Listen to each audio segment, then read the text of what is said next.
Praise the Lord. இந்த வேளையிலே உங்களோடு பகிர்ந்து கொள்ளும்படியாய் என்னுடைய உள்ளத்தில் எழும்பின காரியம் வேதாகமத்திலே எந்த வசனத்தில் காணப்படுகிறது அப்படின்னா மத்தேயு 16ஆம் அதிகாரம் 18வது வசனம். மத்தேயு 16:18 அந்த ஒரே ஒரு வசனத்தை இப்ப நான் வாசிக்க இருக்கிறேன். அதிலிருந்து ஒரு அருமையான சிறிய தகவலை ஸ்பெசிபிக்காக இந்த நாளுக்கென்றே கர்த்தருடைய ஆவியானவர் உங்களோடு பேசுவார் என்று நான் நம்புகிறேன். என்ன வார்த்தை அப்படின்னா, சீமோன் பேதுரு அப்படிங்கிற தம்முடைய சீசனை பார்த்து இயேசு சொல்லுகிறதான ஒரு வார்த்தை. சீமோன் பேதுரு, நான் உனக்கு சொல்லுகிறேன், நீ பேதுருவாயிருக்கிறாய். ஆமாப்பா, உன் பேரு சீமோன் பேதுரு, சைமன் பீட்டர், எனக்கு தெரியும். ஆனா உன்னை பார்த்து நான் சொல்றேன், நீ பேதுருவாயிருக்கிறாய். இந்த கல்லின் மேல் என் சபையை கட்டுவேன், பாதாளத்தின் வாசல்கள் அதை மேற்கொள்வதில்லை. என்ன சொல்ல வராரு அப்படின்னா, அப்பா சீமோன் பேதுரு, உன் பேரு சைமன் பீட்டர் எனக்கு தெரியும். ஆனா நீ பேதுருவாய் இருக்கிறாய், பீட்டராக இருக்கிறார். என்ன சொல்ல வர்றாரு அப்படின்னா, பீட்டர் அப்படிங்கிற வார்த்தை பெட்ரா அப்படிங்கிற கிரேக்க மொழியிலிருந்து வரவழைக்கப்பட்ட ஒரு வார்த்தை. அப்ப பெட்ரானா என்ன அப்படின்னா பாறை, ராக் என்ற அர்த்தம். அப்ப என்ன சொல்ல வர்றாரு, நீ பேதுருவா இருக்கிறாய் அப்படின்னா நீ ராக் மெட்டீரியலாக இருக்கிறாய் என்று சொல்ல வர்றாரு. ஆமா, உள்ளுக்குள்ள உன்னுடைய உள்ளான இருதயத்தை நான் பார்க்கிறேன்ப்பா, நீ ராக் மெட்டீரியல் பா. வெளிப்புறத்துல பார்த்தா சும்மா அப்படியே ஷாலோவா இருக்கிற மாதிரி தான் நீ தெரியுற, ஆனா உள்ளுக்குள்ள நீ ராக் மெட்டீரியல் அப்படின்னு இயேசு சொல்றாரு அவனை பார்த்து. இந்த வீடியோவை பார்த்து கொண்டிருக்கிற உங்களை பார்த்து நான் சொல்லுகிறேன், பரிசுத்த ஆவியான ஸ்பெசிபிக்கா உங்களை பார்த்து சொல்றாரு, நீங்க பேதுருவா இருக்கிறீங்க. You are the rock material. வெளியில பார்த்தா தெரியாது, சும்மா அப்படியே ஷாலோவா உதிரியாக இருக்கிறது போலதான் உங்களுடைய கேரக்டர் காணப்படலாம். உங்களை சுற்றிலும் வாழ்கிற ஜனங்கள், பந்து ஜனங்கள், உறவினர்கள், உற்றார் உறவினர்கள் எல்லாம் உங்களை பார்க்கும்போது அந்த ஆளா அவரு சும்மா சாதாரணமா தான் இருப்பாருப்பா, வெகுளிப்பா, ஒண்ணுமே அவருக்கு தெரியாதுப்பா, சும்மா போற போக்குல அப்படியே போயிட்டு இருப்பாருப்பா, அப்படிதான் வெளிப்புறத்துல உங்களை பார்த்து மக்கள் பேசுகிறவர்களாக காணப்படலாம். ஆனால் உங்களை பார்த்து கர்த்தருடைய ஆவியான ஸ்பெசிபிக்காக இந்த நாள்ல சொல்லுகிறாரு, அவர்கள் சொல்லுகிறத நீ நம்பாதப்பா. You are the rock material, you are the rock material, நீ பேதுருவா இருக்கிறாய் என்று உன்னை பார்த்து இயேசு இந்த நாள்ல சொல்லுகிறாரு. ஐயா சொல்லுகிறாரு, சீமோன் பேதுருவை வெளிப்புறத்துல பார்த்தா மறுதலிக்கிறவன். ஆமா, இயேசு எனக்கு தெரியாதுன்னு மறுதலிச்சானா? ஆமா சார், மறுதலித்தான். இயேசுவை பிளாத்து அரண்மனைக்கு இழுத்து கொண்டு செல்றாங்க. அங்க இருக்கிற வேலைக்காரிட்ட போய், ஒரு சர்வன்ட் மெய்டிட்ட போய், அவர் எனக்கு தெரியாது அப்படின்னு மறுதலித்தான். உண்மைதான், மறுதலித்தான், மாற்று கருத்தில். ஆனால் அவன் ஒரு ராக் மெட்டீரியல், ராக் மெட்டீரியல், பாறை குணாதிசயம் உடையவன் அவன். கெத்செமனே தோட்டத்துல இயேசு ஜெபம் பண்ணிட்டு இருக்கிறாரு, பிதாவே இந்த பாத்திரம் என்னிடத்திலிருந்து எடுத்து போட உமக்கு சித்தமானால் எடுத்து போடுங்க ஆண்டவரே, உம்முடைய சித்தம் நிறைவேறட்ட ஆண்டவரே அப்படிங்கிற மாதிரி கதறி கதறி ஜெபம் பண்ணிட்டு இருக்கிறாரு. ஆனா அந்த பேதுரு அந்த கெத்செமனே தோட்டத்துல தூங்கி தூங்கி உழுந்து கொண்டு இருக்கிறான், நித்திரை பண்ணி கொண்டு இருக்கிறான். ஆமா, தூங்கி கொண்டுதான் இருந்தான், நித்திரை பண்ணி கொண்டுதான் இருந்தான், ஏற்றுக்கொள்றோம். ஆனால் இஸ் a ராக் மெட்டீரியல், உள்ளுக்குள்ள ராக் மெட்டீரியல். வெளிப்புறத்துல மறுதலித்தவன், தூங்கி தூங்கி விழுந்தவன், ஆனா உள்ளுக்குள்ள ராக் மெட்டீரியல், சாலிடான பாறை மெட்டீரியல். உங்களை பார்த்து நான் சொல்லுகிறேன், உங்களை வெளிப்புறத்துல பார்க்கிறவங்க இந்த ஆளுக்கு ஒன்றும் தெரியாதுப்பா, அவர் வெகுளியான ஆளுப்பா அப்படிதான் நினைப்பாங்க. ஆனா உங்களை பார்த்து கர்த்தர் சொல்லுகிறாரு, நீங்க ராக் மெட்டீரியல், பாறை மெட்டீரியல். நீங்க கடலின் மேல இயேசு நடந்து வராரு, எல்லாரும் கத்துறாங்க, ஆவேசம் ஆவேசம்னு கத்துறாங்க. ஆனா பேதுரு கடல் மேல் நடந்தாய் ஐயா. போட்ல இருக்கிற மற்ற சீசர்கள்லாம் யாருமே நடக்கவில்லை, பயந்து அலறாங்க. ஆனா உள்ளுக்குள்ள ராக் மெட்டீரியல் வேலை செய்து பாருங்க. கடலின் மேல் நடக்கிறாரு பேதுரு. நீரேயானால் நான் கடலின் மேல் உம்மை போல நடந்து வர எனக்கு கட்டளையிடும் அப்படின்னு சொல்றான் பேதுரு. வாடா நீ அப்படிங்கிறாரு. அவன் நடந்தான் ராக் மெட்டீரியல் உள்ளுக்குள்ள. ஆனா கொஞ்ச நேரம் சுத்தி பார்த்து அப்படியே முழுக ஆரம்பிக்கிறான். அப்ப இயேசுவை பார்த்து சொல்றாரு, ஏன் சந்தேகப்பட்டாய் அற்ப விசுவாசியே, ஏன் சந்தேகப்பட்டாய்? கேட்டாரையா. அற்ப விசுவாசியா அந்த நேரத்தில் இருந்தானா? ஆமாயா இருந்தான். சந்தேகப்பட்டானா? ஆமா சந்தேகப்பட்டான். ஆனாலும் கடலின் மேல நடந்தான் ஐயா, ரிஸ்க் எடுத்தானே ஐயா. மற்ற சீசர்கள்லாம் போட்ல இருந்துட்டு அப்படியே வேடிக்கை பார்த்துட்டு இருக்கிறாங்க. ஒருவேளை அவர்களுக்குள்ள யோசிச்சிருப்பாங்க, இந்த பயலுக்கு இந்த வேலை வேணுமா? அவர் என்னமோ வான்னு சொல்லுவாரா, இவன் நடப்பானா? பாரு முழுகிறான் பாரு அப்படின்னு போட்ல உட்கார்ந்து இருக்கிற மற்ற சீசர்லாம் கேவலமா அவனை பார்த்து சொல்லிட்டு இருப்பாங்க. ஆனா பேதுரு, ஏய் நீ என்ன குறித்து சொன்னாலும் எனக்கு கவலை இல்லையா? இயேசு நடந்து சொல்லிட்டார், நான் நடந்தே தீருவேன். ரிஸ்க் எடுத்தானா இல்லையா? ரிஸ்க் எடுத்தான் ஐயா, ரிஸ்க் எடுத்தான். போட்ல இருந்த மற்ற சீசர்களா என்ன சொல்றாங்கன்னு சொல்லி துளி கூட தன் காதுல அந்த வார்த்தையை வாங்கவே இல்லை. ஏன் சந்தேகப்படுற அற்ப விசுவாசி அப்படிலாம் சொல்றாரு இயேசு, ரைட். ஆனால் உள்ளுக்குள்ள ராக் மெட்டீரியல் வெளிப்படுது பாருங்க. எந்த பயனும் ரிஸ்க் எடுக்கல, ஆனா இவன் ரிஸ்க் எடுத்தான் பாருங்க, ரிஸ்க் எடுத்தான். அப்போ இந்த ராக் மெட்டீரியல் அந்த character, it talks about the characteristics of a person. ஒரு மனிதனுடைய குணாதிசயத்தை குறிக்கிற ஒரு வார்த்தை இந்த ராக் மெட்டீரியல் அப்படிங்கிறது. அநேக நேரங்களில் நீங்க உங்களை கொஞ்சம் நிதானித்து பாருங்க. வெளிப்புறத்தில் ஒருவேளை அப்படியே வெகுளியா மற்றவர்களை குறித்து நினைக்கலாம், இந்த ஆளுக்கு ஒன்றும் தெரியாதுன்னு சொல்லிட்டு. ஆனா உங்களை குறித்த நம்பிக்கை உங்களுக்கு இருக்க வேண்டும். நான் உங்களை பார்த்து உங்களை என்கரேஜ் பண்ணக்கூடிய விதத்தில் நான் சொல்லுகிறேன். அன்னைக்கு இயேசு பேதுருவை பார்த்து அவனுடைய கேரக்டரை ரிஃப்ளெக்ட் பண்ணக்கூடிய விதத்தில் நீ பேதுருவா இருக்கிறாய்ன்னு அன்னைக்கு சொன்னார் இல்லையா? இன்னைக்கு உங்களை பார்த்து இயேசு சொல்றாரு, நீ ராக் மெட்டீரியல், நீ பேதுருவா இருக்கிறா, உன்னால கூடுமப்பா. மற்றவெல்லாம் ரிஸ்க் எடுக்க தயங்கும் போது நீ ரிஸ்க் எடுப்பையா அப்படின்னு உன்னை பார்த்து சொல்றாரு. மற்ற 26ஆம் அதிகாரத்தில் வாசிச்சு பாருங்க. ஏற்கனவே சற்று நேரத்துக்கு முன்னால சொன்னது போல இயேசு அப்படியே பிலாத்து அரண்மனைக்கு கொண்டு போறாங்க. வேலைக்காரிக்கு முன்னால மறுதளிக்கிறான். ஆனா அவனை யோசிச்சு பாருங்க, எல்லாரும் இயேசுவை விட்டு ஓடி போனார்கள். மத்தேயு 26ஆம் அதிகாரம் 56வது வசனம். எல்லாரும் ஓடி போனார்கள், எல்லாரும் ஓடி போனார்கள். ஆனால் 58வது வசனம் சொல்லுது, பேதுரு தூரத்திலே அவருக்கு பின் சென்று பிரதான ஆசாரியனுடைய அரண்மனை வரைக்கும் வந்து உள்ளே பிரவேசித்து முடிவை பார்க்கும்படி சேவகரோட உட்கார்ந்தார். ராக் மெட்டீரியல் பண்ணுகிற வேலை. மற்ற சீசர்களாம் தைரியம் இல்லை, பயந்தாங்கோலிங்க.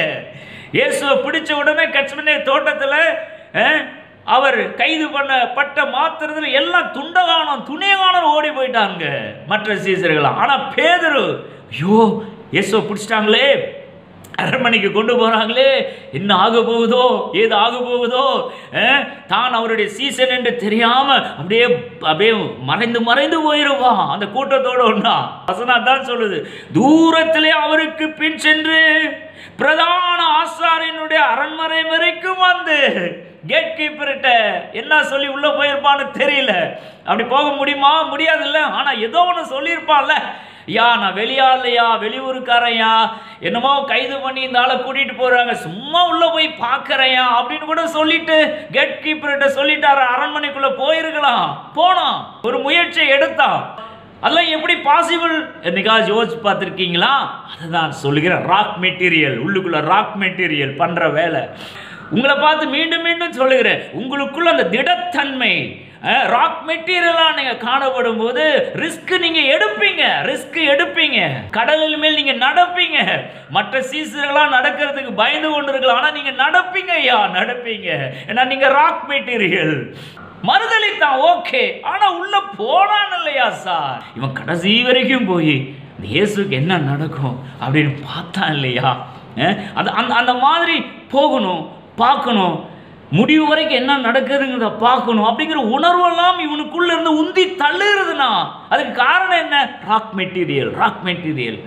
ஒரே வார்த்தையில் சொல்ல வேண்டும் என்றால், உங்களை சுற்றிலும் இருக்கிற மற்றவர்களெல்லாம், உங்கள் உற்றார் உறவினர்கள், சொந்தக்காரர்கள், தெரிந்தவர்கள், போனவர்கள், வருகிறவர்கள் எல்லாரும் ரிஸ்க் எடுக்க பயந்து நடுங்கி கொண்டு இருக்கிற நேரத்தில் நீங்க ராக் மெட்டீரியலா இருக்கும் பட்சத்தில் நீங்க உங்களுக்குள்ள இருக்கிற அந்த கேரக்டரானது உங்களை உந்தி தள்ளும். ரிஸ்கை எடுப்பீர்கள். இன்னொரு தகவலையும் சொல்றேன். யோவான் 20ஆம் அதிகாரத்தை வாட்ச் பாருங்க. இயேசு மரித்து அடக்கம் பண்ணப்பட்டிருக்கிறாரு, உயிரோடு எழுந்துட்டாரு, போயிட்டாரு. அப்போ அந்த கல்லறை நோக்கி யோவான், பேதுரு 2 பேரும் ஓடுறாங்க. பேதுரும் ஓடுறான், யோவானும் ஓடுறான். யோவான் 20ஆம் அதிகாரம் 3-8 வரையான வசனத்தை வாட்ச் பாருங்க. 2 பேரும் ஓடுறாங்க. யோவான், பேதுரு 2 பேரும் கல்லறை நோக்கி ஓடுறாங்க. யோவான் முன்னால ஓடுறான். ஆனால் கல்லறைகிட்ட வந்தோன்னா பிரேக் போட்டுட்டு அப்படியே பயந்தாங்கோலிமாய் உள்ள காலடி வைக்க பயப்படுறான். அப்படியே நின்றுட்டு இருக்கிறான், ஹால்ட் ஆயிட்டான். என்ன ஏது நடந்து தெரியல. ஆனால் ராக் மெட்டீரியல் பேதுரு பின்னால்தான் ஓடி வரான். ஆனால் அவனுக்கு முன்னால கல்லறைக்குள்ள போய் பார்க்கறான். தலைமாட்டில் ஒரு தூதன், கால்மாட்டில் ஒரு தூதன் அவரை கட்டி அந்த சீலையெல்லாம் அப்படியே சுருட்டி ஒரு பக்கம் வைக்கப்பட்டிருக்கிறத பேதுரு முதல்ல பார்க்கறான். அதுக்கப்புறம் தான் யோவான் உள்ள போறான். யோவான் ஏன் முன்னால போகல? அவன் தானே முன்னால ஓடி வரான், முன்னால அவன் தானே போயிருக்கணும். ஆனா போகல. பயம்.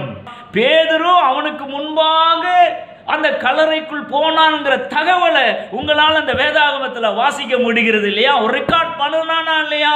பேதுரு ரெக்கார்ட் பண்ணுனான், முன்னால போயிட்டான். ஏன் போனா? அதான் ராக் மெட்டீரியல். பயம் உள்ள வராது. அந்த ராக் மெட்டீரியல், அந்த கேரக்டர் உடையவங்களுக்கு இந்த மாதிரி பயம்லாம் இருக்காது பாருங்க. உள்ள போறான், இயேசுடைய சரீரத்தை காணல, ஆனா தேவ தூதனை பார்க்கறான். ராக் மெட்டீரியல் பண்ற வேலை. அப்போ இந்த ஆட்டிடியூட்ல எதை காண்பிக்கிறது அப்படின்னா, இந்த பேதுருக்குள்ள இருக்கிற அந்த ராக் மெட்டீரியல் கேரக்டர். அது ஒரு கேரக்டர், சாதாரண கேரக்டர் இல்லை, திடகாத்திரமான ஒரு தன்மை. இன்னைக்கு நான் உங்களை பார்த்து சொல்லுகிறேன், இந்த மாதிரி திடகாத்திரமான ஒரு தன்மை, கேரக்டர் உடையவர்களாக ஒவ்வொரு தேவ பிள்ளைகளும் காணப்பட வேண்டும். ரிஸ்க் எடுக்க வேண்டும். உங்களுக்குள்ள அந்த பாறை தன்மை காணப்படும் என்றால் நிச்சயமா பேதுருவை போல நீங்க நிச்சயமா ரிஸ்க் எடுப்பீங்க. அவன் பேதுருடைய ஊழிய காரியத்தை பாருங்க. நீங்க அப்போஸ்தலர் 2ஆம் அதிகாரத்தை வாட்ச் பாருங்க. பரிசுத்த ஆவியானவருடைய அபிஷேகம் அப்படியே வந்து இறங்குது. அப்படியே இவனும் மாற்றப்படுகிறான். அப்போஸ்தலர் 2ஆம் அதிகாரம் 14வது வசனத்திலிருந்து 41 வரையிலான வசனங்களை வாட்ச் பாருங்க. எல்லாரும் அப்படியே கன்ஃபியூஸ் ஆகி நின்று இருக்கிறாங்க. என்னடா அது, எல்லாரும் கனாப்பனான்னு ஏதோ பேசிட்டு இருக்கிறாங்க, வாய்க்கு வந்த மாதிரி பேசுறாங்க, நம்ம ஊர் பாஷையில பேசுறாங்க, பயங்கரமா அப்படியே குழம்பி போய் நின்று கொண்டிருக்கும் போது அவங்க என்ன பேசுறாங்க அப்படிங்கிறத பேதுரு எழுந்து நின்று விளக்கி காண்பிக்கிறாரு. யோவேல் தீர்க்கதரிசியின் காலத்துல அவர் சொல்லியிருக்காரு இல்லையா, கடைசி நாட்களிலே மாமிசமான யாவர் மேலுமே ஆவியை ஊற்றுவேன் அப்படின்னு. அந்த காரியம் தாயா இது, இப்பொழுது அது நடந்து ஏறி கொண்டு இருக்கிறது. பரிசுத்த ஆவியானுடைய அபிஷேகத்தினால் எல்லாரும் நிரப்பப்பட்டு கொண்டிருக்காங்கயா அப்படிங்கிற சமாச்சாரத்தை போல்டா எல்லாருக்கும் முன்னால் எழும்பி பயங்கரமா விரிவாக பிரசங்கம் பண்ணினார் இந்த பேதுரு. அப்போஸ்தலர் 2ஆம் அதிகாரம் 14 41 வரையான வசனங்கள். ராக் மெட்டீரியல் போல்ட்னஸ் அவனுக்கு கொடுத்தது. பயங்கரமா ப்ரீச் பண்றாரு. பேதுரு பண்ண பிரசங்கத்தெல்லாம் பார்த்தீங்கன்னா எப்பயுமே ஒரு லென்த்தியான ப்ரீச்சிங்கா இருக்கும். விளாவரிய போதிக்கக்கூடிய ஒரு நபர் இந்த பேதுரு. பாருங்க, 120 பேர் அந்த மேல் வீட்டு அறையில் இருக்காங்க. பரிசுத்த ஆவியானவர் வந்து இறங்குறாரு. ஆனா அப்போது 2ஆம் அதிகாரத்தை குறிப்பா வாட்ச் பார்த்தீங்கன்னா மற்ற சீசர்களும் அப்படியே அமைதியாக தான் இருக்கிறாங்க. அப்படியே பரிசுத்த ஆவியானவரால் நிரப்பப்பட்டு அப்படியே என்ன ஏது நடக்குதுன்னு அப்படியே தெரியாம அப்படியே பேதலித்து இருந்திருப்பாங்கன்னு நினைக்கிறேன். ஆனா அந்த கூட்டத்தின் மத்தியில பேதுரு எழும்பி நின்று முதல் பிரசங்கம் பண்றாரு. ஐயா, எப்படி அந்த உணர்வு அவருக்கு வந்தது? அவரு எழுந்து நின்று நாம இது என்னன்னு விளக்கணும்னு சொல்லிட்டு அந்த எண்ணம் எப்படி அவருக்கு உருவானது? அதான் சொல்ற ராக் மெட்டீரியல். திரளான கூட்டம் கூடியிருக்கலாம், எல்லாரும் மேலும் ஆவியானவருடைய உங்களுடைய செயல்பாடுகள் இருக்கலாம். ஆனா நீங்க ஒரு ராக் மெட்டீரியலா இருப்பீர்கள் என்று சொன்னால் உங்களால உள்ள தாங்க முடியாது. உடனே நீங்க எழுந்து ஏதோ ஒன்று தேவனுடைய வார்த்தையை கத்தி நீங்க பேசிதான் தீருவீர்கள். மற்றவர்களோடு உங்களை ஒப்பிட்டு பார்க்கும்போது நீங்க ஒரு யூனிக் கேரக்டராக இருந்துதான் தீருவீர்கள். ஆனா பேதுரு அப்படிதான் யூனிக் கேரக்டர். உங்களால அமைதியா இருக்க முடியாது ஐயா, அமைதியா இருக்க முடியாது. அப்படியே அப்போஸ்தலர் 3-4 ஆகிய அதிகாரங்களை வாட்ச் பாருங்க. தேவாலயத்துக்குள்ள போறாரு யோவானும் பேதுரும். சப்பானியா ஒருத்தன் அலங்கார வாசல் அண்டையில பிச்சை கட்டு கொண்டு இருக்கிறான். அவனை பார்த்து பேதுரும் யோவான் 2 பேரும் சொல்றாங்க, அப்பா உன்னிடத்துல கொடுக்கிறதுக்கு வெள்ளியும் பொண்ணும் எங்களிடத்துல இல்லை, ஆனா இயேசுவின் நாமத்துல எழுந்து நட அப்படிங்கிறான். எழுந்து நடந்து விடுகிறான் சப்பானி. பயங்கர கேயாஸ் கன்ஃபியூஷன் அங்கே ஏற்படுகிறது. அப்போ பேதுரு தான் விளக்கி காண்பிக்கிறான். 2 பேரும் தான் அற்புதம் செஞ்சாங்க, ஆனா பேதுரு தான் விளக்கி காண்பிக்கிறான். அப்போஸ்தலர் நடவடிக்கைகள் 4ஆம் அதிகாரம் 8-13 வரையான வசனங்களை வாட்ச் பாருங்க. இவனுக்கு இந்த சுகம் எப்படி வந்தது? இயேசு கிறிஸ்துவை குறித்து பேதுரு விளக்கி காண்பிக்கிறாரு. நீங்க யாரை கொலை செய்தீர்களோ அந்த இயேசு கிறிஸ்து தான் இவனுக்கு இந்த மாதிரி சுகத்தை கொடுத்தார் சொல்லி விளக்கி காண்பிக்கிறாரு. யோவான் பேசவில்லை, பேதுரு பேசுறாரு. ராக் மெட்டீரியல், அவனால அடங்கி இருக்க முடியாது. இதெல்லாம் மனசுல வச்சுட்டு தான் அந்த மத்தேயு 16ஆம் அதிகாரத்தில் அவனை பார்த்து சொல்றாரு, பேதுரு நீ சீமோன் பேதுரு சைமன் பீட்டரா இருக்கலாம், ஆனா நான் உனக்கு சொல்றேன்ப்பா, you are the rock material, நீ பேதுருவா இருக்கிறாய் அப்படின்னு சொல்றாரு. அவருக்கு தெரியுது, வெளிப்புறத்துல பார்த்தா அப்படியே மறுதளிக்கிறவன் தூங்கி வலிகிறவன் ஓகே, ஆனா உள்ளுக்குள்ள ராக் மெட்டீரியல் இல்லையா? அப்புறம் அப்போஸ்தலர் 10ஆம் அதிகாரத்தில் வாட்ச் பாருங்க. கொர்நேலி வீட்டில் அப்போஸ்தலர் 10ஆம் அதிகாரம் 34-44 வாட்ச் பார்த்தீங்கன்னா கொர்நேலி வீட்லையும் நீண்ட அப்படியே விளக்கமா லென்த்தியான பிரீச்சிங்க பண்றாரு. கொர்நேலி வீட்டார் எல்லாரும் அப்படியே அபிஷேகப்படுறாங்க. அந்த வீட்டில் அவன் வீட்டில் கூடியிருந்த எல்லாரும் கர்த்தருடைய ஆவியினால் அபிஷேகப்படுகிறார்கள். மிகப்பெரிய ஊழியத்தை இந்த பேதுரு செய்கிறாரு. ஆனால் இவன் உந்தி தள்ளுறாரு, கர்த்தர் போக மறுக்கிறான் கொர்நேலி வீட்டுக்கு. ஏன்னா அவன் புறஜாதியான், ஆனால் போக வைக்கிறார் ஆவியானவர். போயிட்டானா இல்லையா? போயிட்டான் சார். என்னதான் நான் வீட்டுக்கெல்லாம் போக முடியாது அப்படி இப்படின்னு கொஞ்சம் தயக்கம் காட்டுக்கொண்டு இருந்தாலும் ஆவியானவர் இவனை விடவில்லை, புஷ் பண்ணி தள்ளிட்டாரு கொர்நேலி வீட்டுக்கு. நீங்க வாட்ச் பாருங்க. அப்போஸ்தலர் நடவடிக்கைகள் 8-9 அப்படியே வாட்ச் பார்த்தீங்கன்னா தெரியும். போனானா கடைசியில் போயிட்டான். அவனால் சும்மா இருக்க முடியல, பேச ஆரம்பிக்கிறான். பேசி முடிக்கிறதுக்குள்ள ஆவியானவர் படபட வந்து இறங்கிட்டாரு அந்த வீட்டில் கூடியிருந்தவங்க எல்லாரும் மேலேயும். ஆனா இவன் பேச ஆரம்பிச்சுட்டான்ல. அப்போ இந்த ராக் மெட்டீரியல் கேரக்டர் குணாதிசயம் உடையவங்க ஆரம்பத்தில் அப்படியே உள்ளுக்குள்ள போற வரைக்கும் கொஞ்சம் அப்படியே தயக்கம் காட்டிட்டு தான் இருப்பாங்க. ஆனா ஒரு சூழ்நிலை அமையும் போது பாத்தீங்கன்னா இவங்களால அமைதியா இருக்கவே முடியாது சார், அமைதியா இருக்க முடியாது. பயங்கரமா பிரீச் பண்ணக்கூடியவர்களாக போதிக்கக்கூடியவர்களாக அவர்கள் மாறி விடுவார்கள், பேதுருவை போல. Rock material. அப்போ இதெல்லாம் மனசுக்குள்ள வச்சுட்டு உங்களை பார்த்து ஒரு காரியத்தை நான் சொல்ல விரும்புகிறேன். லூக்கா 6ஆம் அதிகாரத்துக்கு இப்போ போங்க. லூக்கா 6ஆம் அதிகாரம் 47-48 வாட்ச் பாருங்க. கர்த்தருடைய வார்த்தையை கேட்டு அந்த பேசிஸ்ல தன்னுடைய வாழ்க்கையை கட்டி எழுப்புகிறவன் எப்பேறுப்பட்டவன் அப்படின்னு இயேசு சொல்றாரு. லூக்கா 6ஆம் அதிகாரம் 47-48 என்ன சொல்றாரு? அவன் கற்பாறையின் மேல கட்டப்பட்ட வீட்டுக்கு சமானமா இருப்பான் அப்படிங்கிற காரியத்தை கோட் பண்றாரு இல்லையா? ராக், கற்பாறை. வெளில பார்த்தா தெரியுமா கற்பாறை? தெரியாது. இப்போ நீங்களே ஒரு வீடு கட்டுறீங்க, அஸ்திவாரத்தை குழி நோண்டுறீங்க, மேலே மணல் அப்புறம் மண் அப்படியே போயிட்டு இருக்கும், கீழே தான் ராக் இருக்கும் இல்லையா? இந்த ராக்கு வர வரைக்கும் குழி தோண்டிட்டு இருப்பீங்க, அது மேலே தான் காங்கிரீட் போட்டு பைல் ஃபவுண்டேஷன் போட்டு பில்டிங்கை கட்டி எழுப்புவீங்க இல்லையா? வெளிப்புறத்தில் பார்த்தா ராக்கு தெரியாது சார், வெளிப்புறத்தில் பார்த்தா மண்ணு தான் சார் தெரியும். ஆனா நோண்டி உள்ளுக்குள்ள பார்த்தீங்கன்னா ராக் இருக்கும். அந்த ராக்கு மேல பில்டிங் கட்டி எழுப்பப்படும் போது மிகவும் ஸ்ட்ராங்கா இருக்கும். பெரும் வெள்ளம் வரலாம், நீரோட்டம் வரலாம், பெருமழை வரலாம், காற்று அடிக்கலாம், ஆனால் கற்பாறையின் மேல இந்த வீடு கட்டப்பட்டிருக்கிறதுனால ஷேக் ஆகாது, திடகாத்திரமா நிற்கும். ஆனா வெளியில பார்த்தா அது ராக்கு மேலதான் இருக்குதுங்கிறது தெரியாது. அப்ப இந்த வீடியோவை பார்த்து கொண்டிருக்கிற உங்களுக்குன்னு ஸ்பெசிஃபிக்கா ஆவியானவர் பேசுகிறதாக தான் நான் நம்புகிறேன். நீங்க யாரா இருந்தாலும் சரி, உங்களை பார்த்து ஸ்பெசிஃபிக்கா இந்த நாளுக்கென்றே கர்த்தர் பேசுகிறாரு. நீ பேதுருவா இருக்கிறாய், You are the rock material. வெளிப்புறத்துல உங்களை பார்க்கறவங்க நீ ஒரு கோலை, பைந்தாங்கோலி அப்படின்னு சொல்லலாம், சொல்லிட்டு போட்டுமையா. ஆனா உங்களுக்குள்ள ஒரு ராக் இருக்குது, ஒரு பாறை இருக்கிறது. நீங்க ரிஸ்க் எடுத்து ஒரு காரியத்தை செய்கிறவர்களாக காணப்படவில்லை என்று சொன்னால், இந்த தேவனுடைய ராஜ்யத்தில் உங்களை பார்த்து நான் சொல்லுகிறேன், நீங்க பேதுருவாய் இருக்கிறீங்க.